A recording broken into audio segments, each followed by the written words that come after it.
دریم چې ګناه د نه وشوه فورا توبه وباسه، په توبه باندې مه ستړی کېږه او په توبه مه پښیمانه کېږه.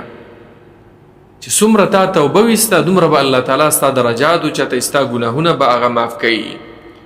قرآن کې الله تعالی بار بار فرمایي واستغفر لذنبك وللمؤمنين والمؤمنات والذين إذا فعلوا فاحشة أو ظلموا أنفسهم ذكروا الله فاستغفروا لذنوبهم. چې مؤمنان کلم ګناه ته نږدې کېږي یا ګناه ترې وشي فورا توبه وباسي، توبه وباسه په صدق سره.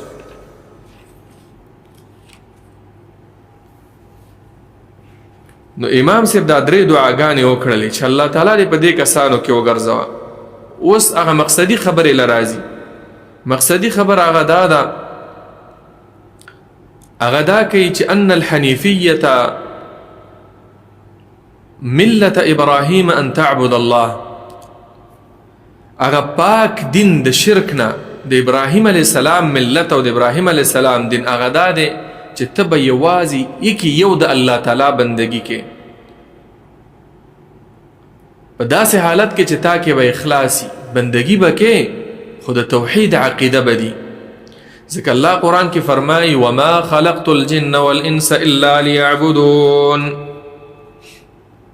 ما دا انسانانو پیریان ندی پیدا کړي مگر د دې دپاره چې زما بندگی وکړي. عبدالله ابن عباس به ترجمه کوله الا لیوحدون، په داسې حالت کې عبادت وکړي چې د توحید عقیده وي. نو ګورئ چې کله تا دا خبره وپېژندله چې ملت د ابراهیم دا دی چې یوازې د الله بندگی کو، الله سره شریک مه جوړوه، نو بیا ته په دې پوهېږي چې الله تعالی چې ته پیدا کړی لعبادته، د خپل عبادت دپاره. اوس دا عبادت څه شی دی؟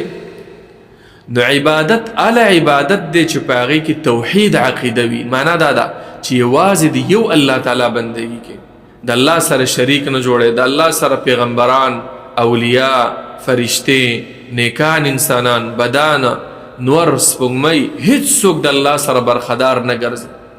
بس دا عقیده لري چې زمونږ رب یوازې ذات دی، په عبادت کې هیڅ څوک شریک نه لري، په اسماء او صفاتو کې شریک نه لري، په ربوبیت کې څوک شریک نه لري. د دې وجې نه چې ستا دا عقیده جوړه شوه، نو ستا به د زړه ټوله توجه هغه الله رب العالمین ته به وي.